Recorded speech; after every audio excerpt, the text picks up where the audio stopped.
mavi kan, kırmızı kan hikayesini bile anlayamayız biz. Evet. O yüzden önce Güneş Ay teolojisini dinleyelim. Bunlar Lucifer'e tapıyorlar, şeytana tapıyorlar diye bir ifade var. Onların arkasında bile bu güneş ay var aslında.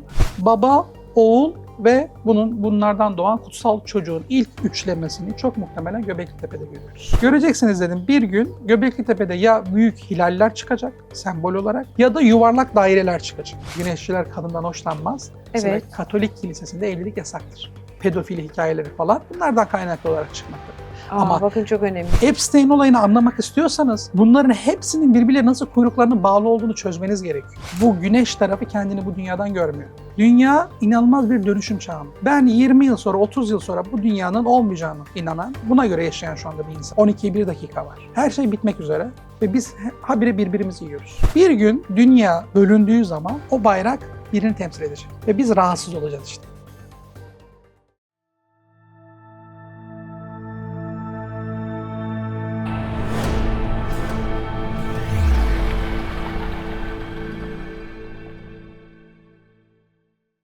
Efendim merhaba, hoş geldiniz, sefalar getirdiniz. Kıymetli izleyiciler, özellikle sembolleri sevenler, sembollerin izini takip edenler lütfen dikkatli izlesinler. Daha önce online bir yayın gerçekleştirmiştik. Şimdi detaylı olarak masaya yatıracağımız arşiv niteliğinde bir yayınla geliyoruz karşınıza. Nevşehir Üniversitesi öğretim üyesi Doktor Ömer Uzunel hocamla birlikteyiz. Hocam hoş geldiniz. Hoş bulduk Beyza. Şimdi ben size dedim ki hocam Mitraizmi konuşalım mı? Çünkü Epstein olayından beri özellikle Mitra sembolleri, bizim yayınımızı lütfen şöyle linkte bırakalım, bir izleyin. Var ama hocam dedi ki temelini konuşacağız. Güneş ay teolojisini konuşacağız önce. Oradan başlıyor her şey dedi. Şimdi soracağım hocama, bu arada Göbeklitepe sembolizmi hocamın tam anlamıyla bir kaynak kitaptır bilginize. Hocam diyorsunuz ki bütün bu Mitraizm, bu inanışta, bunların hepsinin temelinde zaten Güneş Ay teolojisi var. Bunu anlamazsak, hatta benim sizinle ön görüşmemde anladığım kadarıyla bu mavi kan, kırmızı kan hikayesini bile anlayamayız biz. Evet. O yüzden önce Güneş Ay teolojisini dinleyelim. Nedir bunun karşılığı? Şimdi biraz uzun anlatacağım. Buyurun. Şimdiden söyleyeyim. İlk Mitra çalışmalarına başladığımızda Beyza Hanım, hocam bu çalışmayı verdiğinde Dursun Ali Aykut, o da çok değerli bir bilim insanıdır Hristiyanlık noktasında. Ben açıkçası Mitra pek bilmiyordum. Yani arkeoloji bölümlerinde pek Mitra anlatılmaz. Aldım işte David Ulansey diye bir Princeton Üniversitesi'nde bir doktora tezi var.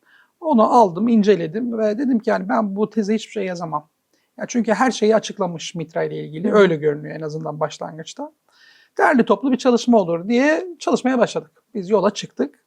Ama çıktığımız 7 yıl sonunda, yani 7 yıl sürdü bu Mitra çalışması. 7 yıl sonunda biz bambaşka bir yerden çıktık. Ve bugün çıktığımız yerde ne o Ulansey, ne işte bu konularda işte Frans Cumont veya bunun benzeri işte birçok araştırmacı var. Onlarla hiçbir alakası olmayan bir tez, bir çalışma ortaya çıktı Mitra'da. Nedir bu tez? Aslında bugün bizim Mitraizm, hani çok meşhur bir, herkesin kullandığı şey var. Söz var işte, Hristiyanlık bir hastalıkla yok olsaydı tüm dünya Mitracı olurdu falan gibi. Ya da işte Mitraizmin Hristiyanlığı etkilediğine dair bir iddia var. Bizim ortaya koyduğumuz tez şunu söylüyor. Aslında Hristiyanlıkla Mitraizm arasında bir bağ yok. İkisi de kendi kültür ortamlarında, yani biri batıda, daha çok bakın Anadolu'da mesela şey yoktur, Mitra anıtları yoktur. Birkaç tane örneği var ki Zerzevan ve Antep aslında Mezopotamya kültür alanına dahildirler. Anadolu'da sadece şu anda bildiğimiz Antalya'da var bir Mitra anıtı. Batı'da genişlemiş olan bir Mitraizm ve Doğu'da genişlemiş olan bir Hristiyanlık var. Dolayısıyla bunlar aslında bir çatışma ortamında değiller. Birbirlerini dolaylı olarak etkilemişler. Ama soru şu, herkesin işte aslında yakalayıp da onun arkasını anlayamadığı nokta, nasıl oluyor da bunlar birbirine çok benziyorlar. İşte bizim tezimiz burada devreye giriyor. Aslında tez şuna iddia ediyor. Dünya tarihinde Göbeklitepe'den başlayarak, ki bu Göbeklitepe şimdilik çok muhtemelen geriye doğru gidecektir. Aslında iki tane din var. Güneş ve Ay dini. Bu Güneş ve Ay dininin aslında biz Hristiyanlık ve Mitraizm'deki ortaya çıkışlarını görüyoruz. İkisinde de çok yoğun bir güneş özelliği var. Dolayısıyla ikisi evet birbirine benziyor baktığınız zaman ama aslında bunlar birbirlerini etkilemediler. Arka taraftaki asıl hikayeyi görmemiz gerekiyor. Orada işte güneş dini dediğim ya da ay dini dediğimiz iki dinsel yapı var. Bir taraf karanlık taraf, bir taraf aydınlık taraf mı? Kitabın başlığında da dualist pagan sembolizmi diyoruz. Dualist Evet. pagan sembolizmde ya da dualizmde bizim anladığımız anlamda şeytan yok. Şeytani bir kötülük değil bu. Dolayısıyla bir taraf iyi, bir taraf kötü değil. Daha sonraki süreçte bunlar, oraya da getiririz konuyu. Hı hı. Yani bugün bizim şeytan ya da mesela bugün dünyada hep bunlar Lucifer'e tapıyorlar, şeytana tapıyorlar diye bir ifade var. Onların arkasında bile bu güneş ay var aslında. Yani onlar hep yayının ilerleyen süreçlerinde değiniriz. Hı hı. Yani neden işte Lucifer, neden mesela Orta Çağ'da İsa ile ilişkilendirilmiş ya da biz Ezidilere niye şeytana taptıklarını söylüyoruz. Hepsinin aslında arka planında bu güneş ay hikayesi var. Bunu anladığımız zaman inanın birçok konuyu çok net bir şekilde daha görebileceğiz. Ezidilerin mesela biz güneşe taptıklarını Evet, biliyoruz. O evet. şeytan olarak sembolize edildiği için. İşte olay şu, hani konu dağılsın istemiyorum ama Tabii. Ezidiler üzerinden gidecek olursak, hikaye şu, e, Tavus kuşu meselesi tavus var, kuşu değil mi hocam? meselesi ama Evet. olay şu aslında, iki tane grup var, güneşçiler ve aycılar dediğim gibi. Bu iki tane grup açısından ki bunlara işte daha hani Hristiyanlıkla ilişkili olarak Gnostikler diyoruz ama bence bu daha geriye gidiyor. Yani Gnostik hikayesi yani Hristiyanlıkla alakalı değil. Yaratılışı Hı hı. iki taraf farklı algılıyor. Güneşçiler için, daha doğrusu aycılar için bu beden bir hapishane. Dolayısıyla hani şey vardır ya bu Tanrı mutlak iyi midir? Mutlak iyidir. O zaman mutlak iyiden nasıl kötülük çıkar diye bir soru çıkar. O zaman der ki Platon'un hani bu Timaios'unda falan var olan kavramlar o zaman bu dünyayı, evreni yaratan başka bir tanrı var. Tanrının altında. İşte Demiurgos dediğimiz kavram. Onu aycılar işte şeytan olarak yorumlar. Kötü olarak yorumlar. Güneşçiler ise bu yaratılışın zorunlu olduğunu kabul ederek onu iyi tanrı olarak görürler. Bize göre biz işte ay tarafında olduğumuz için Ezidiler bize göre şeytana tapıyor. Biz şeytanlaştırıyoruz onu. Ama onlar güneşe taptıkları için, aslında güneşe inandıkları için onlar için de o melek tavustur. Bunu bu şekilde okuduğunuzda anlam kazanmaya başlar birçok şey. Ama diğer türlü o işte şeytan üzerinden evet. okuduğunuzda aslında hiçbir şey ulaşamazsınız. Yani sadece şeytan deyip kalırsınız. Dediğim gibi en baştan başlarsak bunu daha net anlatabileceğiz. Peki o zaman şeye mi gelelim? Dinlerin bu güneş ve ay teolojisinden yani asıl ilk çıkış noktası dediğiniz inanışların karşılığı güneş ve ay diyorsunuz. Dinlerin bundan göksel dinlerin içine girmesini nerede keşfediyoruz? Biz nerede karşımıza çıkıyor? Şöyle isterseniz en başa dönelim bir. Tamam buyurun. Oradan başlayalım. Sonra bunu zaten şeye getirdiğimizde, Mezopotamya'ya getirdiğimizde semavi dinler de işin içerisine girecek. Çünkü önce bu kökenini anlamamız lazım. Şimdi Göbekli Tepe biliyorsunuz Evet. yani yıllardır konuşulan bir hikaye. Üzerine yazılmadık şey kalmadı artık. Şimdi Göbekli Tepe ile ilgili olarak tabii işte astronomik bir gözlemevi olduğu veya burada işte atalar Ritüel kültüne, alanı evet ya da. atalar kültüne işte tapınıldığı, atalar kültü olduğu veya işte komple teorisine girerseniz gen değiştirildiği falan her şey Evet. var yani birçok şey yazıldı, çizildi. Bakın Beyza Hanım burada izleyicilerimize de dikkatini bir konuya çekmek istiyorum. Göbekli Tepe'yi kapalı devre olarak açıklayabilirsiniz. Çünkü kapalı devre Göbekli Tepe'deki sembolleri yerine korsunuz. Bu budur, bu budur dersiniz ve açıklarsınız. Sorun Göbekli Tepe'yi açıklamak değil. Asıl olay bir tarihsel bağlama bunu oturtabilmek. Yani Göbekli Tepe'de bulduğunuz şeyi Çatalhöyük'te bana göstereceksiniz. Hı hı. Mısır'da göstereceksiniz. Belki öncesini göstereceksiniz. Sonra ben diyeceğim ki evet burada bir hikaye var. Mesela astronomik gözleme bir yorumlarında Sweetman diye bu Edinburgh Üniversitesi'nden bir araştırmacı ki asıl işi arkeoloji değildir. Buranın bir gözlemevi olduğunu iddia etti. Mesela Lee Clare olmak üzere oradaki kazı ekibi bununla ilgili bir makale yazıp bunu reddettiler ve kanıtları da çok sağlamdı. Çünkü yanlış bloğu yani üzerindeki tasvirler yanlış yorumlanmış. Başka yerden getirilmiş bir bloktu aslında. Dolayısıyla sorun Göbekli Tepe'yi açıklamak değil. Sorun bunu bir tarihsel düzleme oturtabilmek. Şimdi bizim bu çalışmamızdaki olay şu. Biz diyoruz ki Göbekli Tepe'de aslında Ay'a tapıyorlardı. Orada Ay dini vardı. İnsanların orada merkeze aldığı hikaye aydı. Kitabın başında alabilir miyim kitabı? Tabii ki. Buyurun hocam. Teşekkür ederim. Kitabın başında bakın Beyza Hanım burada hemen ilk bölümünde bir tablomuz var. Şu tablo. Şöyle göstereyim. Bakın, Evet. bu tablo. Şöyle kameraya da göstereyim. Bu tabloda güneş ve ayın kavramlarını biz ikiye ayırdık bu şekilde. Mesela ne yazmışız? Güneşin altında aslan, kartal, ayı, domuz, ateş, hava, saçın, erkek diye bu şekilde gidiyor. Ayın altında da boğa, yılan, keçi, turna, su, toprak bu şekilde gidiyor.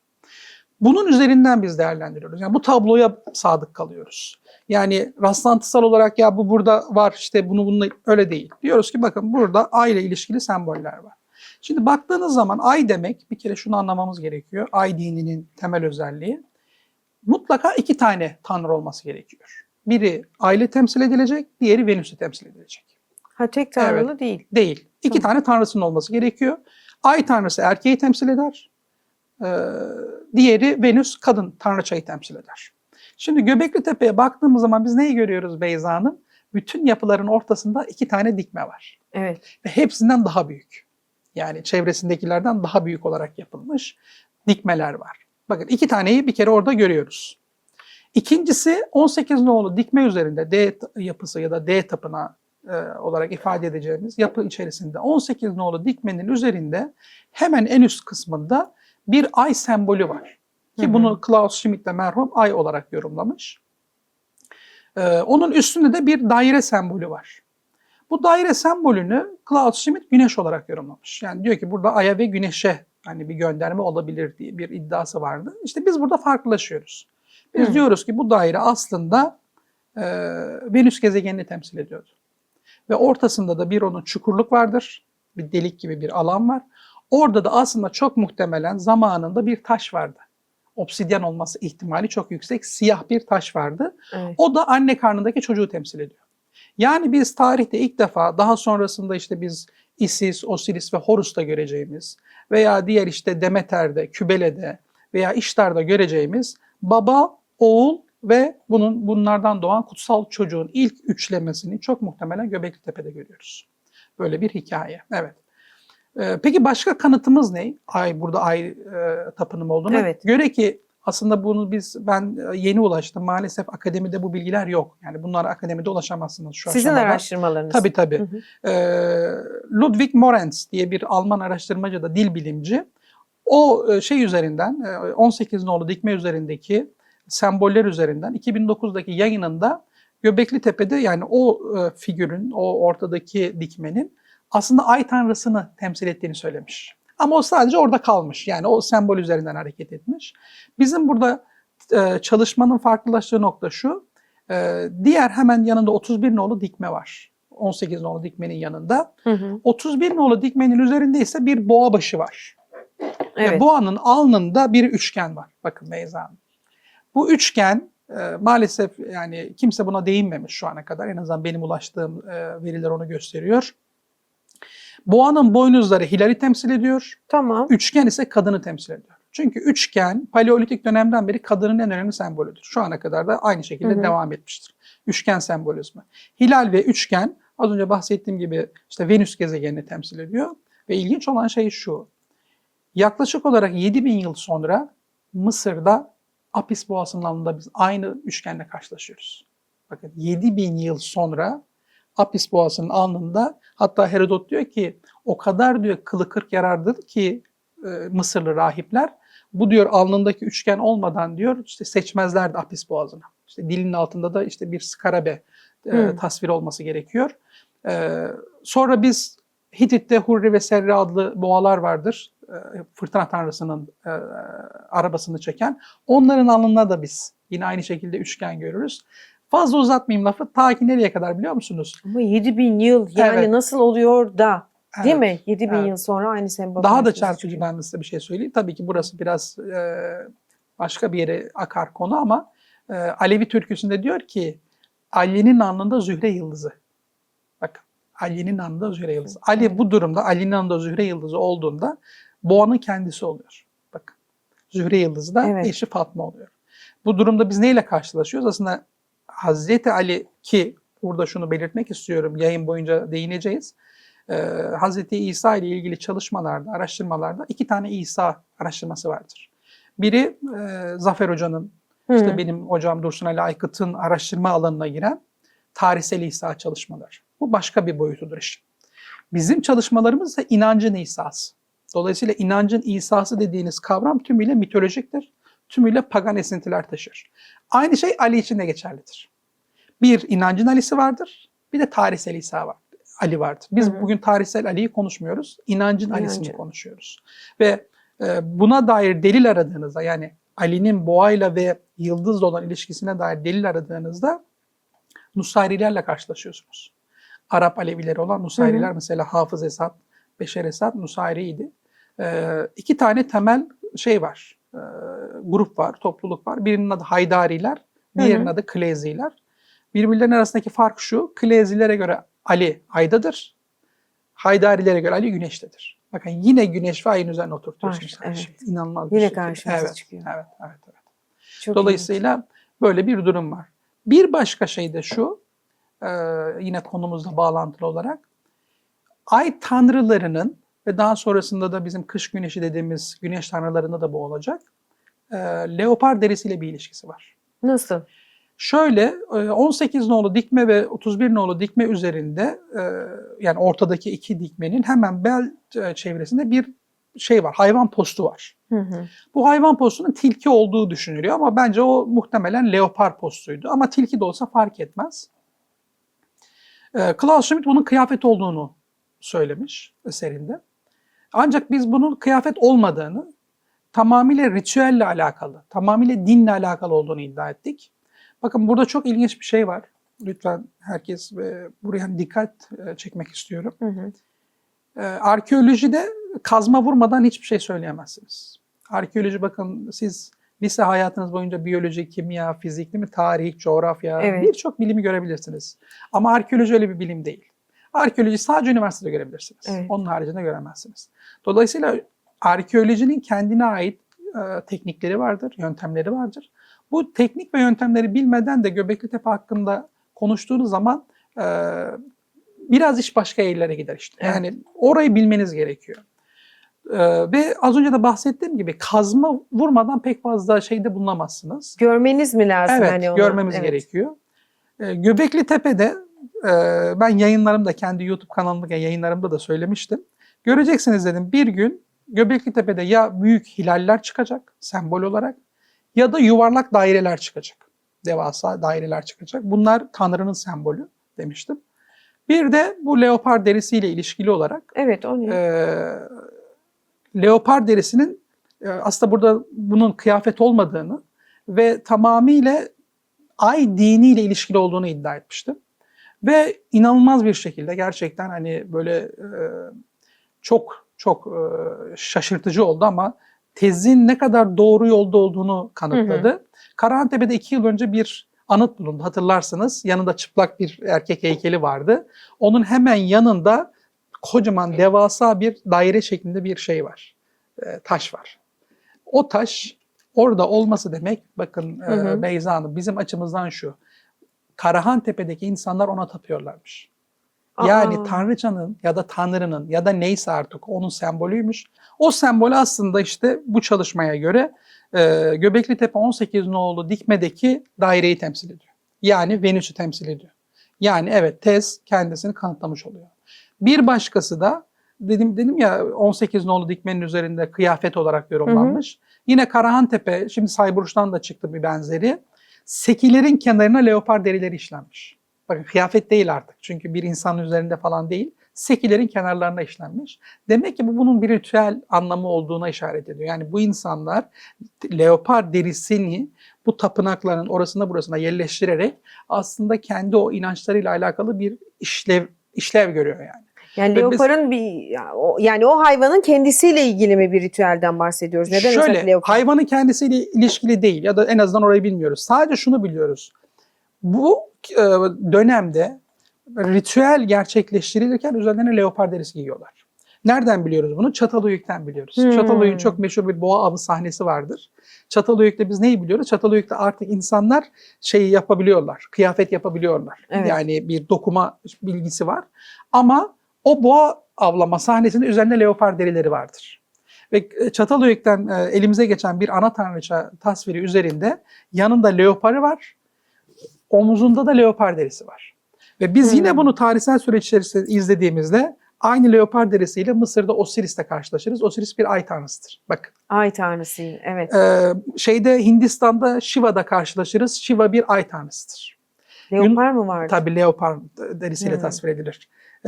Yunanistan'da Dionysos'ta karşılaşırız. Dionysos Helenistik dönem sonrası bir ay tanrısıdır. Bakın görüyor musunuz? Yine boğalarla ve bu tanrıların hepsi boğalarla ilişkilendirilir. Bakın Göbeklitepe'de boğa vardır en çok. Boğalarla ilişkilendirilir, yılanlarla ilişkilendirilir. İnanılmaz bir örüntüyle karşı karşıyayız. Dolayısıyla Göbeklitepe'de başlayan bu hikaye günümüze kadar gelmiş. Peki bunun az önce sorduğunuz soruya bağlayacağım. Semavi dinlerle olan boyutu nedir? Tabii bu hikaye işte Göbeklitepe ki daha da dikkat çekici bir yere işaret etmek istiyorum. Dedim ya Göbeklitepe'den de öncesi olması gerekiyor. Losel olması lazım. Nasıl okunuyor bilmiyorum ama Fransızca Losel diyelim biz. Losel Venüsü diye bir eser var. Losel Venüsü'nün çok ilginç bir özelliği vardır diğer Venüs heykel tasvirlerinden. Bir kadın yine böyle iri kalçalı, iri göğüslü bir şekilde tasvir edilmiş. Elinde bir boynuz tutuyor. Boynuzun üzerinde 14 tane çentik var. Bakın neyle karşı karşıyayız? Kadın, boynuz, 14 çentik. 14 çentiğin de şöyle olduğu düşünülüyor. Ay döngüsünü temsil ettiği. Çünkü 28 gün ya ay. Yarısı 14 gün. Ay döngüsünü temsil ettiği. Dolayısıyla biz burada neyle karşılaşıyoruz? Kadın, ay ve boğa. Boynuzla karşılaşıyoruz. Tarih kaç? Milattan önce 30 bin ila 25 bin. Yani Göbeklitepe'den yaklaşık olarak 20 bin yıl önceden bahsediyoruz şu anda.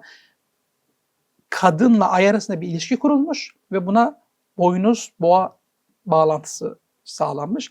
Aynı tarihlerde Almanya'dan ele geçen bir aslan adam heykeli, şimdi ayı adam falan diyenler de var ama aslan adam heykeli diye literatürde yer edinmiş bir eserin üzerinde de çok ilginç bir şekilde haçla karşılaşıyoruz. Haç da dünya tarihinin en eski güneş sembolüdür. Aslan da az önce tabloda da gösterdim. Güneş tanrısının sembolüdür. Düşünün aynı tarihlerde Almanya'da da aslan ve haç yan yana getirilmiş. Tabii ki bunlar güneş ve ay dinini gösteriyor diye söylemiyorum bunu. Ama zihnimizin bir köşesinde kalması gerekiyor. Bunu Göbeklitepe'den sonraya taşıyıp işte semavi dinlere geldiğimizde biz şöyle bir resimle karşılaşıyoruz Beyza Hanım. Tevrat'ta bakın, 2 tane yaratılış hikayesi vardır. Ta 1700'lü yıllardan itibaren araştırmacılar Tevrat'ın içerisindeki bu olayı anlamaya çalışmışlar. Çünkü bir yerde Tanrı'dan Elohim diye bahsediyor, bir yerde Tanrı'dan Yahve diye bahsediyor. Sonra bunun üzerine uzun süren araştırmalardan sonra Yahvis ve Elohis metin adı altında 2 tane metnin var olduğu ortaya çıkıyor. Ve daha araştırmalar derinleştirilince hani bunun niye böyle? Yani niye Elohis metin var, niye Yahvis metin var? Çünkü 2 tane yaratılış hikayesi görüyorsunuz. 2 tane Adem Havva hikayesi görüyorsunuz. Benzeri hikayeler bu şekilde devam ediyor. Süleyman süreci sonrası, Süleyman'dan sonra Yahudiler 2 krallığa bölününce, güneyde Yahuda Krallığı, kuzeyde İsrail Krallığı, bu krallıkların kendi teolojilerinin bir karşılığı olduğu iddia ediliyor. Yani Elohis metin kuzeydeki İsrail Krallığı'nın, Yahvis metin ise güneydeki Yahuda Krallığı'nın aslında metnidir diye bir tez ortaya atılıyor ve bu gerçekten de kabul görüyor. Normalde de böyle. Ama asıl soru şu, Beyza Hanım bakın. Tamam diyelim ki bu İsrail Krallığı'nın, bu da Yahuda Krallığı'nın metni. Peki neden Elohis metin yaratılışın daha başlangıcında anlatırken önce Tanrı bitkileri yaratıyor, sonra hayvanları yaratıyor, sonra kadın ve erkeği aynı anda yaratıyor. Bakın kadın ve erkek aynı anda. Yahvis metinde ise önce Adem yaratılıyor, sonra bitkiler yaratılıyor, sonra hayvanlar yaratılıyor, en son kadın kaburga kemiğinden yaratılıyor.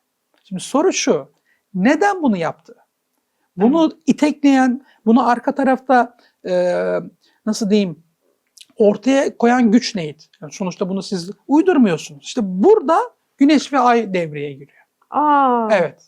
Nasıl devreye Nasıl? giriyor? Şöyle ki bize göre Elohismet yani İsrail Krallığı ki birazdan Baal'e geleceğiz mesela bunun Evet. üzerinden. İsrail Krallığı aslında Elohismet'in yazılmış olduğu krallık Ay tapınımı gösteriyordu. Ay merkezli bir hikayenin parçasıydı. Güneyde kalan Yahuda Krallığı ise Yahvismet'i Güneş merkezli bir hikayenin parçasıydı.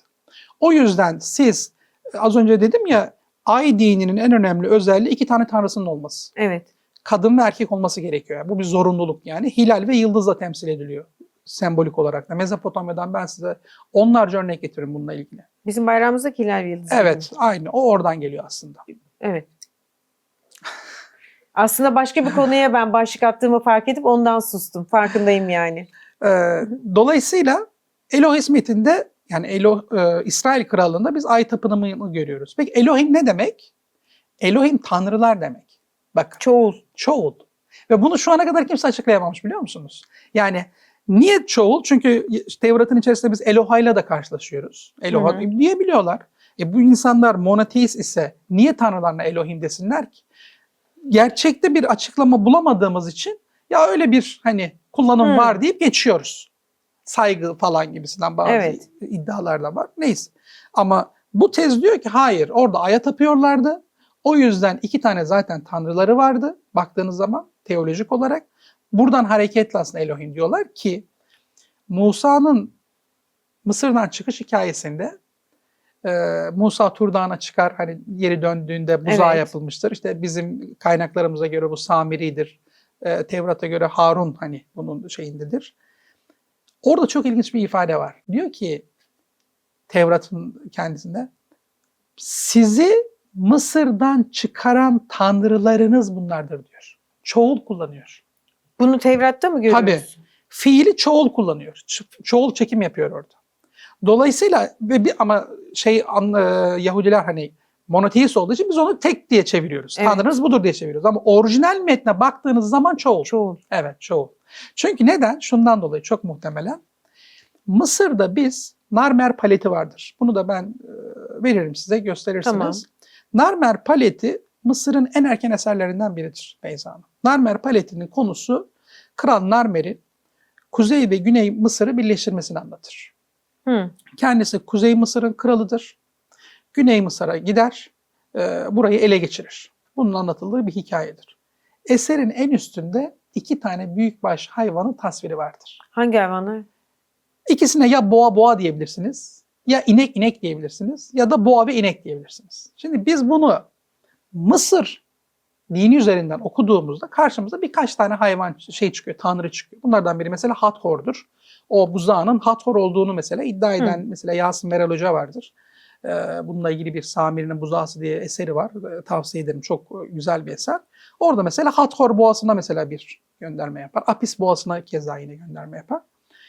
Ama bize 2 tane boğa lazım. Ya da ikili bir yani bir tandem gerekiyor.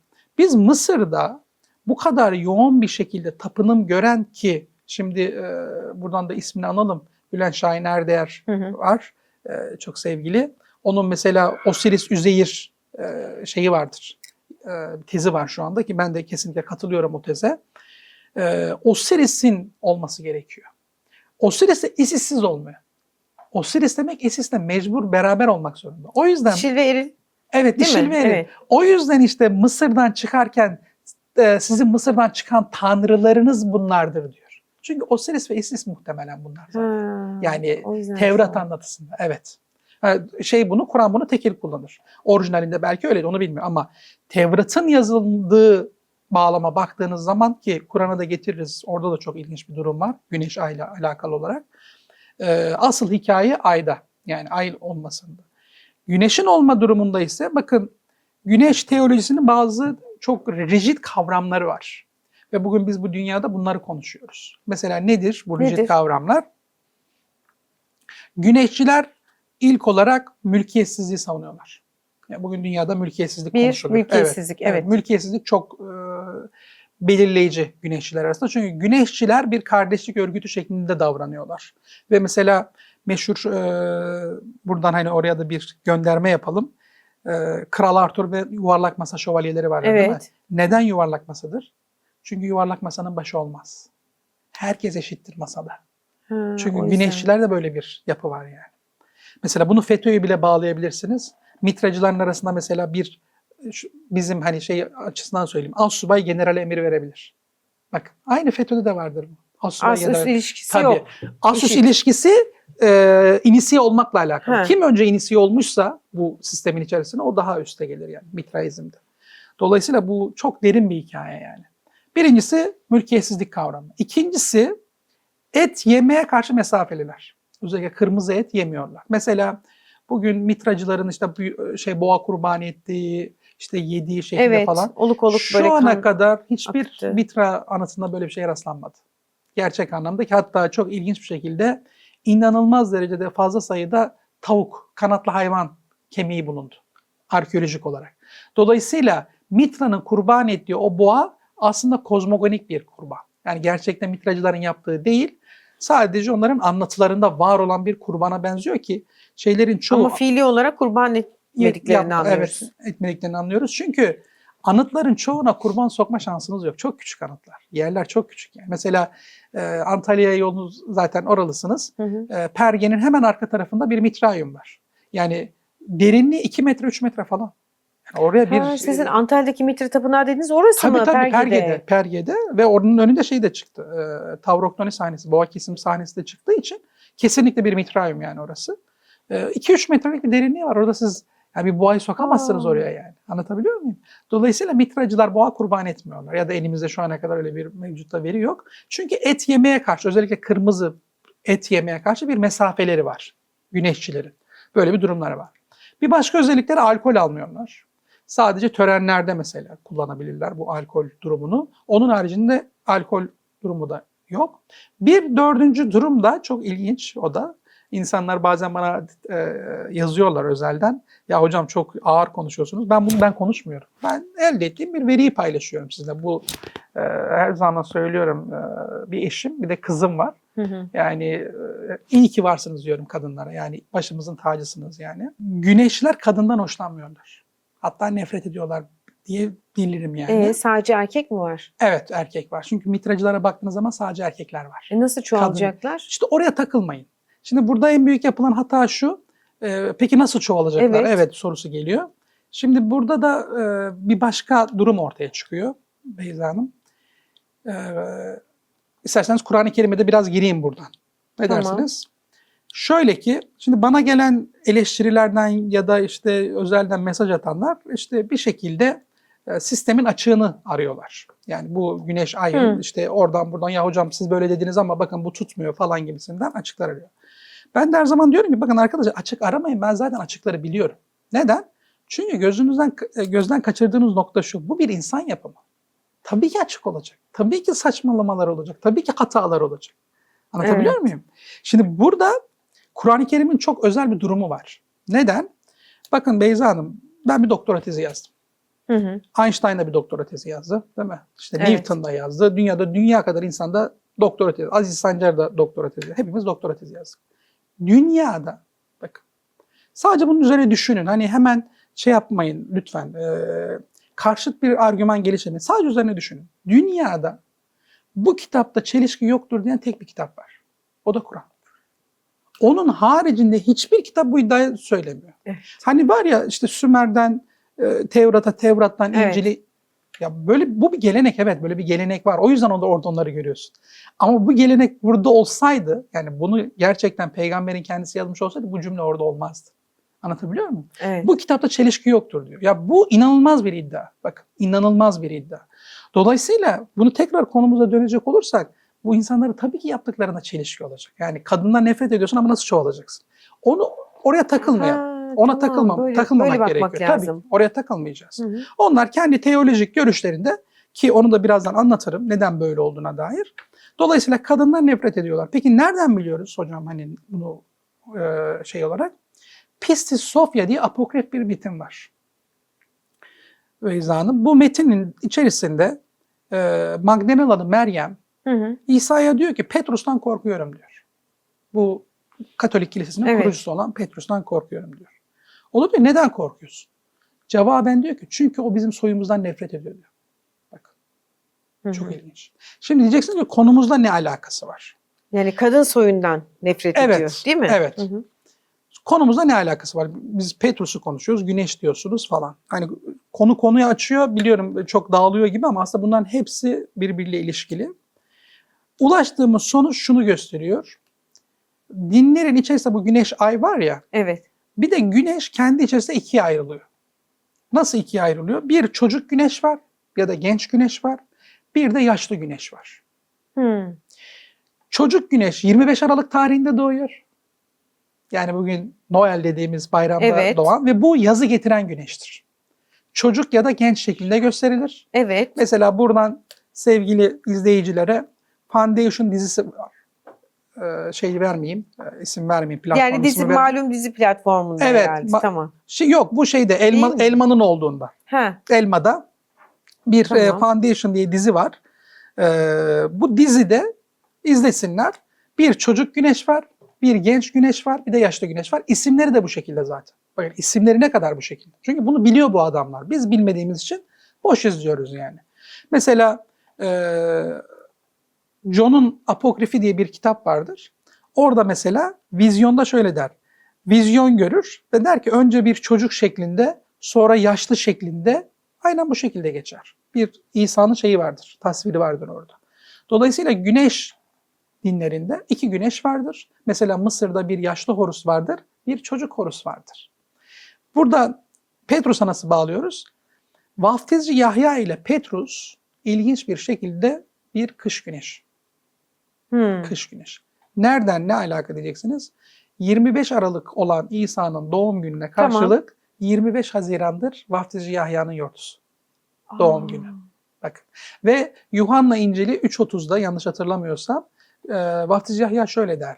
Onun yükselebilmesi için benim inmem gerekir. Bakın 25 Aralık'tan sonra Evet. güneş yükselmeye başlar, 25 Haziran'dan sonra inmeye başlar. Tamamıyla göksel bir hikaye anlatılır baktığınız zaman. O da o yüzden söylüyor. Evet, Benim o yüzden yükselmem için. söylüyor. Evet. Dolayısıyla aslında Vaftizci Yahya bir şeydir, kış güneşidir. Kış güneşlerinin özelliği de şu şekildedir. Ki buradan da işte Satürn'e bağlarsınız aslında hikayeyi. Hı hı. Hatta oraya da bağlayabiliriz yavaştan. Tamam. Tarihin bir noktasında güneş ve ay dini oluştuktan sonra bu geliyor. Bir yerde, bu kırılmayı biz bilmiyoruz nerede olduğunu ama muhtemelen 2.000'de yani günümüzden 4.000 yıl önce olması lazım. Güneş tanrısının yanına ikinci bir güneş tanrısı konuyor. Kim bu? Satürn. Milattan önce 7. yüzyılda Asur kaynaklarında direkt elimizde metinler var bununla ilgili. Var. Yani yazılı kaynak var. Tabii. Kehanet metinleri var. Kehanet metinlerinde diyor ki mesela gece güneşi ayın şu konumundayken ya da diyor ki gece güneşi Venüs'ün yanındayken bu şekilde ifadeler var. Sonra araştırmacılar diyor ya bu gece güneşi nedir? Bakıyorlar, inceliyorlar o tarihleri ki bir de görüyorlar ki orada Satürn var. Satürn'ün adı Mezopotamya kültüründe gece güneşi. Evet. Yani gece ayı güneşi kastetmiyorlar. Evet, hayır. Gece güneşi olarak Satürn'den bahsediliyor ve muhtemelen bu 2.000'de ki tek bir örnek var şu an elimizde metinsel olarak. 2.000'den de buna dair bir izimiz var. Yani gece güneşi hikayesine dair bir izimiz var. Dolayısıyla elimizde bizim bir normal güneş var, bir de gece güneşi diye bir hikayemiz var. Bu gece güneşi de kimle ilişkilendiriliyor? Satürn'le. Satürn'e baktığımız zaman antik ikonografisine Satürn yaşlı tasvir edilir. Böyle kapşonludur, yaşlıdır, elinde orağı vardır. Bu şekilde bir ikonografisi vardır. Kimi hatırlatıyor size? Şeytanı hatırlatıyor. Evet. Görüyor musunuz? Yani konu konuyu nasıl bağlıyor? Orak sembolü de önemli burada. Evet. Onu da işaret düşelim. Evet. Satürn sembolizminde de şimdi başlangıçta ne vardı? Kırmızı ve mavi yani güneş yani gündüz ve gece. Evet. Kırmızı hap, mavi hap. Evet, o da oradan geliyor. Kış güneşinin olayı şu. Kendisi güneş tarafında, hattı zatında ama dualizm gereği, o yüzden kitaplarımızın ismi hep dualist pagan sembolizmi diye geçiyor. Dualizm gereği karşı tarafa geçiyor sembol olarak. Yani bir güneşin güneş tarafı var. Tamam. Bu İsa gibi.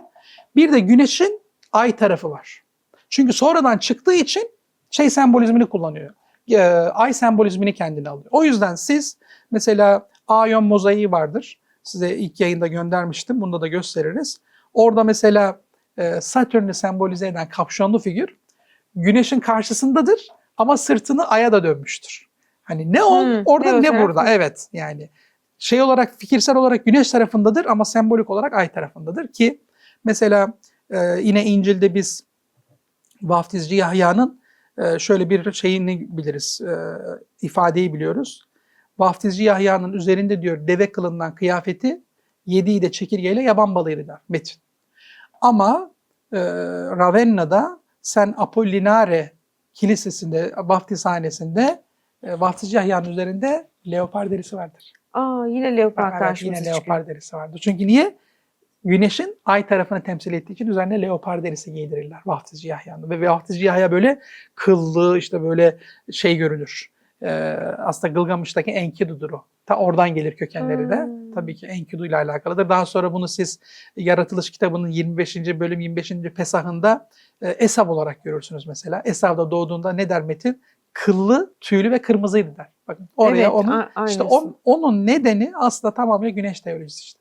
Hem işte tüylü kıllılık hem de kırmızı olması. Kırmızı çok önemli bir güneş sembolüdür. Dolayısıyla vaftizci Yahya aslında bir kış güneşidir. Aynı şekilde Petrus da birileri tarafından, çünkü grup grup oluyor mesela. Bunlar burada Hristiyanlık, kendi Hristiyanlıklarını yaşarken İsa ve vaftizci Yahya üzerinden okuyorlar hikayeyi. Burada bir başka grup İsa ve Petrus üzerinden okuyor. O yüzden Petrus'un da şeyine baktığınız zaman yortusuna 29 Haziran'dır. Bakın hemen onun sonrasına konmuş. Evet. Yani o civarlara konmuş. Ve baktığınız zaman Petrus ters haçla asılır. Bugün kullanılır mesela ters haç. Satanların Evet, tacı deriz mesela. Evet. Aslında satanist haçı değildir. O Petrus haçıdır. Petrus ters gerilir ve Petrus'un en önemli bu hikayedeki bize iz veren tarafı şudur. İsa der ki, önce onun adı Simon'dur, Petrus'un adı. Sana bundan sonra Petrus denecekler. Peki Petrus ne demektir? Ne demek? Mesela petrol kelimesi oradan gelir bize. Kaya demektir. Ve ben kilisemi senin üzerine inşa edeceğim der. Kilisenin kendisi kimdir? İsa'nın kendisidir aslında. İsa'nın kendisini ifade eder kilise. Bakın, ben kilisemi senin üzerine inşa edeceğim dediği zaman Petrus kaya oldu. Ve Mitra anıtlarına baktığınız zaman Mitra bir kayanın üzerinden doğar. Asla kadın yoktur. Bakın çok ilginç. Bir başka şeyde der ki, sana der göklerin anahtarını veriyorum. Senin iznin olmadan hiçbir ruh inemez ya da çıkamaz der. O yüzden Petrus'un ikonografisine baktığımızda elinde anahtarlar vardır. Anahtar tutar. Aynı ikonografi Mitraizm'de Leontokefalos dediğimiz aslan adamın elinde vardır. O da Mitra inancında ruhların göğe çıkışını ve inişini kontrol eder. Bakın görüyor musunuz? Evet. Nasıl üst üste oturuyor hikaye. Dolayısıyla aslında biz neyle karşı karşıyayız? Petrus'ta da bir kış güneşiyle karşı karşıyayız ki, bakın az önce dedim ki güneşçiler kadından hoşlanmaz. Mesela Katolik kilisesinde evlilik yasaktır. Mesela evlilik yasaktır. Asla kilise görevlileri evlenemez. Evlenemezler tabii ki. Ortodokslarda üst seviyedekiler de yasaktır ama alt seviyede evlen, ama Katoliklere kesinlikle yasaktır. İşte o pedofili hikayeleri falan bunlardan kaynaklı olarak çıkmaktadır. Ama bakın çok önemli. onun arka tarafındaki işte teolojiyi görmeniz gerekiyor. Yani işte Epstein olayını anlamak istiyorsanız bunların hepsinin birbirine nasıl kuyruklarının bağlı olduğunu çözmeniz gerekiyor. Yoksa bunları orada Epstein olayı, burada işte o Katoliklerin o şeyleri, pedofili olayları gibi üzerinden okursanız bağımsız olaylar olarak ele alırsınız ve hikayeyi yazamazsınız. Aslında bunların hepsi birbiriyle son derece bağlantılı hikayeler. Ama olaylar hep şeyde dönmüş gibi hocam. Elitlerin üzerinden dönmüş gibi bir anlatım var baktığımız zaman. Yani tabii, halk değil de evet. bugünkü olduğu gibi hani dünyayı yöneten akıl diyoruz ya, dünyayı yöneten aileler. Sanki yine böyle bir elit tabaka devam eden orada bir ben şurada süreç. farklı düşünüyorum Beyza Hanım. Buyurun. Benim görebildiğim kadarıyla, yani bu tabii ki içlerinde değiliz, bilemeyiz. Yani. Elbette. Burada biz elimizdeki verilerden, yani 100 parçalı bir yapbozun 10 parçasını vermişler elimize, anlamaya çalışıyoruz hikayeyi yani. En köklü çalışma mı değil mi bu sizin çalışmanız tez yani? Evet. Şu ana kadar gerçekten inanılmaz bir şekilde birçok konuyu açıklığa kavuşturuyor. 4. yüzyılda bu dönüşüm sırasında, yani paganizmden Hristiyanlığa geçiş dönüşüm sırasında benim yayınlarda falan sıkça kullandığım stavrogram diye bir haç var. Evet. O onlardan biridir. Onun başka örnekleri de var mutlaka. Biz de paylaşmıştık. Evet. O stavrogram üzerinden bu bizim antik dünyada gizem dinlerine üye olan, işte Mitraizm olabilir bu, Sabazios olabilir bu, Jüpiter Dolihenus olabilir bu, Isis Osiris olabilir bu. Bu kültlerin üyeleri Hristiyan sembollerinin altına gizlenerek antik dünyadan çıkmışlar. Ve bizim daha sonra, işte bunu da lütfen bakın, uzmanı olmadan, yani bu konular hakkında gerçekten ciddi anlamda kafa yormadan, işte mesela şu an videolar var, işte Illuminati, işte yoktur Var. falan şudur. Illuminati vardır arkadaşlar ama isim önemli değildir. Yani Illuminati'nin tarihin bir noktasında bitmiş olması demek onun devam etmediği anlamına gelmez. Tapınak şövalyeleri de var. Bunların hepsi birer gerçeklik. Illuminati de var. Bu hikaye işte o 4. yüzyıldaki dönüşümden sonra birileri tarafından devam ettirilmiş ve günümüze kadar. O meşhur platform inanılmaz derecede bunları zaten kullanıyor, yani inanılmaz derecede. Şimdi burada çarpıcı olan taraf şu Beyza Hanım. Evet. Hani sevgili Hamza Yardımcıoğlu falan Selam hep olsun Hamza'ya. evet bu yayınlarında falan söyler, işte dünyada basılı para şu kadar 100 trilyon dolar. İşte dünyanın en büyük şeyi Amerika 30 trilyon dolar. Evet. İşte dünyanın bütçesi 300 trilyon dolar falan, hani bu şekilde. Geri kalana Şimdi, düşeni de evet, söyler. Evet. Şimdi baktığınız zaman hepimiz borçluyuz. Değil mi? Bu borcun bir alacaklısı var. Evet. Ve şimdi mesela ben kişisel olarak, bu beni bağlar tabii ama ben hayatımda hiç o sizin o meşhur kahve firmalarınıza kahve içmedim. Daha hayatımda hiç o meşhur kırmızılı olan yiyecek firmalarda yemek yemedim. Hayatımda hiç sıfır. İşte evimde mesela onların ürünleri tüketilmez. Şimdi ben bir duruş sergilemeye çalışıyorum. Onun Filistin'le falan da alakası yok. Ben genel olarak hayatımı bu şekilde Evet. idame ettiriyorum. Boykottan sonra değil Değil yani. değil. Yani benim çocuklarım da mesela asla daha hayatta ağızlarına hiç vurmamışlardır bunların ürünlerini. Ama ben bu kadar çok bir duruş sergilememe rağmen cebimdeki kredi kartında onların işaretleri var. Var. Anlatabildim mi? Bundan kaçamazsınız yani. Şimdi düşünün ki bu kadar sistemin sahibi olanı basit bir yani gazetecilik olayla yakalayabileceğinizi mi zannediyorsunuz? Bu mümkün mü? Değil. Dolayısıyla bu Epstein olayıyla patlayanlar yani dünyanın elitleri falan değil. Bunu bir piramit olarak düşünün. Piramidin orta kesimi. Orta Anlatabildim mi? kesim. Orta Ama kesim, taban tabii da ki. değil yani. Değil tabii Halk ki. da Taban değil. değil tabii ki. Taban değil. Hani FETÖ olaylarında vardı ya bir Evet. neydi? Bu işin en altındaki olanlar vardı. Bir de en üstünde olanlar Evet. vardı. Bunlar en altta değil, en üstte değil. Orta kesimde olanlar. Biz onları görüyoruz yani. Yoksa bunların dünyayı yönettiği falan yok. Eğer böyle düşünürsek, böyle bakarsak bakın olayı çözemeyiz. Çözemediğimiz için yine gelirler bize aynı şekilde hikayelerini yazarlar. Biz yine aynı şeyleri tekrarlarız. Artık bakın dünya inanılmaz bir dönüşüm çağında. Ben 20 yıl sonra, 30 yıl sonra bu dünyanın olmayacağını inanan, buna göre yaşayan şu anda bir insanım. Yani yerküre. Yok, yerküre Yani olarak değil. yaşadığımız- İnandığımız birçok şeyin şu anda Ha. 30 yıl bile değil, yani 15 yıl içerisinde biteceğini düşünüyorum. Dolayısıyla dünyanın bu dönüşümü içerisinde yanlış şeylerle, yorumlarla, bu karşımızdaki bir düşmansa eğer, bunu ki düşman olarak görmemiz gerekiyor. Çünkü adamlar gözünü çocuklarımıza kadar dikmişler. Evet. Düşman olarak görmemiz gerekiyor artık. Tanımlamalarımızı doğru yapmamız lazım.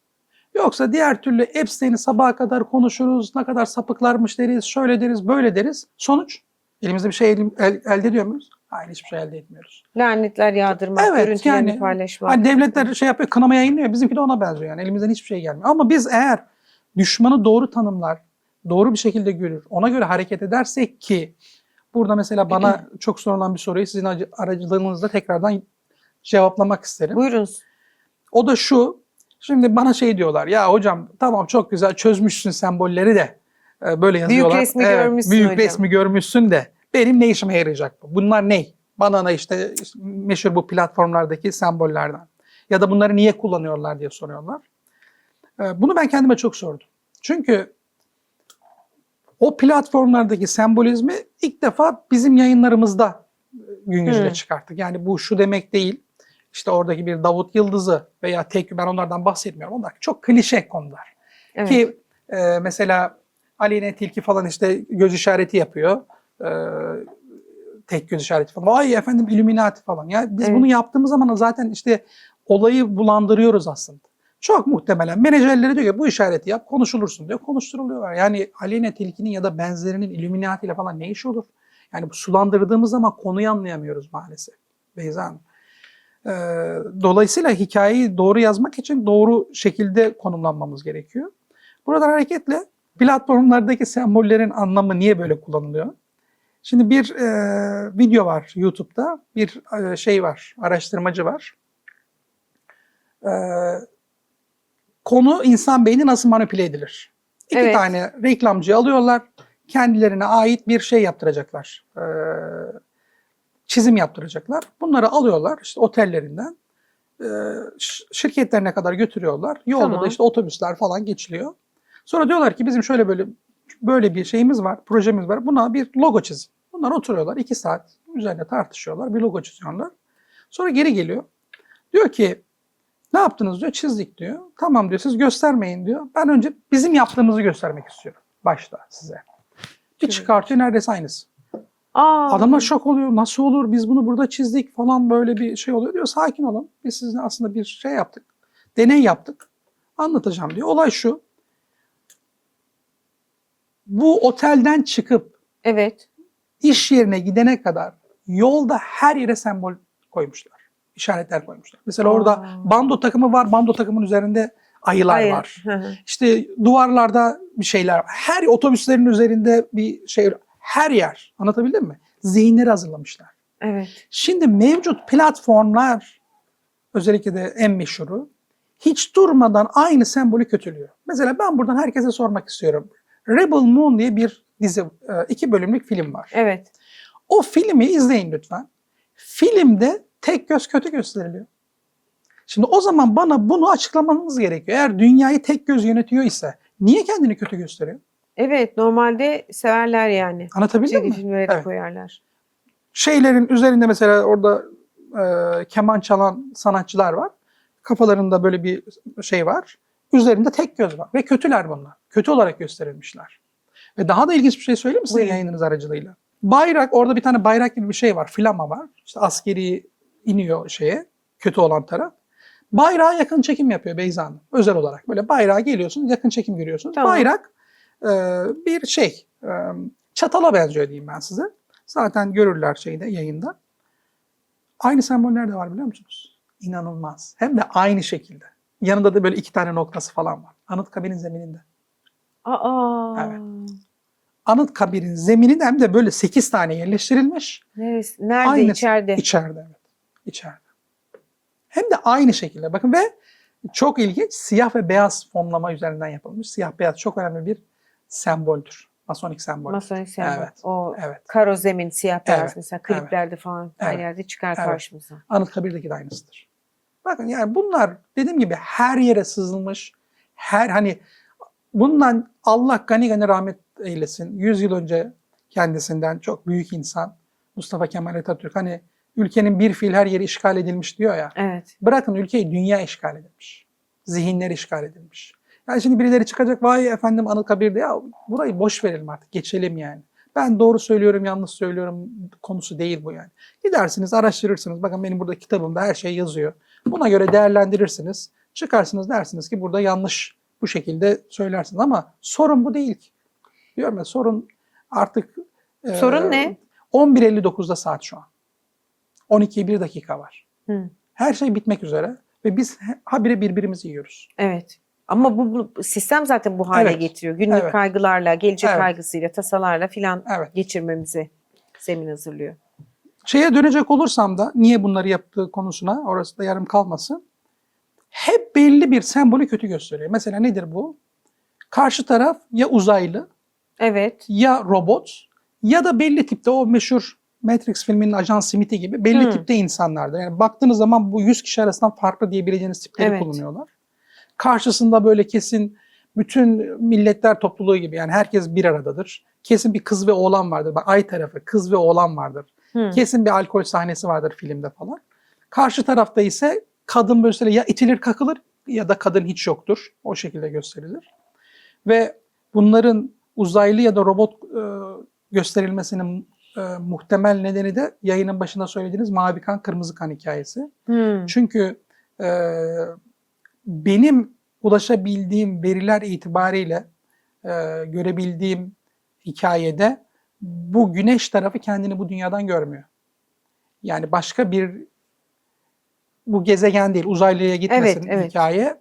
Düşmüş melekler hikayesi var ya. Evet. Muhtemelen oradan bağlı bir hikaye bu. Ama elimde net veriler olmadığı için konuşamıyorum. Kendilerini bu dünyadan görmüyorlar. O yüzden de inanılmaz bir öjeni var güneşçilerde. Mesela Hitler'in o svastikası aslında bir kara güneştir. Yani gece güneşidir, yani Satürn'dür. Hitler'in Kuzey Kutbu'na karşı bu kadar ilgisinin olmasının nedeni de budur. Çünkü güneşçilerde kuzeye karşı çok büyük bir şey var. Nasıl diyeyim? İlgi var. Çünkü Satürn'ün yeri kuzeydir. Mesela Harran'da Tamara Green diye Harran paganizmini çalışan bir araştırmacı var. Yayınında şöyle bir ifade kullanıyor. O anlamamış mesela. Diyor ki Eyyar ayının 28 olması lazım ama yanlış hatırlıyor olabilirim. Çok uzun zaman geçti üzerinden. Eyyar ayının 28'inde diyor Harranlı Sabiler kuzeye dönerek kuzeydeki şeytan için teşmiste bulunurlar diyor. Bakın, kim kuzeydeki şeytan hocam? Teşmis diyor ya, teşmis aslında güneş ayini demek. Aslında Mitra, Satürn, Kronos'a karşı güneş ayininde bulunurlar. Ama şeytan bakın. Çünkü niye? Harranlı Sabiler aycı. Çünkü Harran inanılmaz yoğun bir ay tapınımının olduğu yer. Bölge olarak. Göbektepe'de bakın aynı bölge. Yani yaklaşık olarak 10.000 yıl orada aya tapmışlar. Belki daha fazla yani. Müslüman ordular bölgeye geldiğinde hala aya tapıyorlar çünkü. Biliyoruz yani Sine taptıklarını. Dolayısıyla bu platformlar hiç durmadan bu tarafı kötü gösteriyor. Ne taraf bu taraf? Güneş tarafı. Peki amaç ne?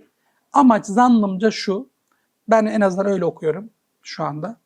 Önümüzdeki süreçte, hani sizin yayınlara bir şey olsun. Önümüzdeki süreçte ben ulus devletlerin ortadan kalkacağını düşünüyorum.